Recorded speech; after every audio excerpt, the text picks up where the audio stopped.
পেট থেকে কুফুরি জাদু বের করুন মাত্র 3 দিনে। আপনি একটি আমল করলে আপনার পেটের ভিতরে যদি কেউ কুফুরি জাদু করে, কেউ যদি ব্ল্যাক ম্যাজিক করে অথবা কুফুরি কালাম করে, তাহলে সেটা মাত্র 3 দিনের ভিতরে বের হওয়া সম্ভব।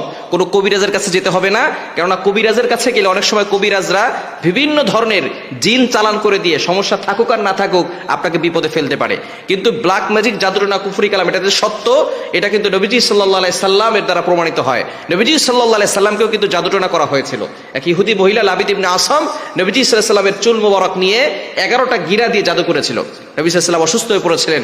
ফাইনালি শেষ পর্যন্ত আল্লাহ পাক রব্বুল আলামিন জিবরাইল আলাইহিস সালামের মাধ্যমে জানিয়ে দিয়েছেন যে আপনাকে জাদু করা হয়েছে। আল্লাহ পাক রব্বুল আলামিন 2টা সূরা নাজিল করেছেন, সূরা ফালাক আর সূরা নাস। এই সূরা ফালাক এবং নাস দিয়ে নবীজি সাল্লাল্লাহু আলাইহি সাল্লাম 11টা আয়াত ছিল, 11টা আয়াত পরে ফু দিয়েছে, সাথে সাথে 11টা গিরা খুলে গিয়ে নবীজি সাল্লাল্লাহু আলাইহি সাল্লাম সম্পূর্ণ সুস্থ হয়েছেন। এজন্য শুধু সূরা ফালাক এবং নাস দিয়েই একজন মানুষ কুফরি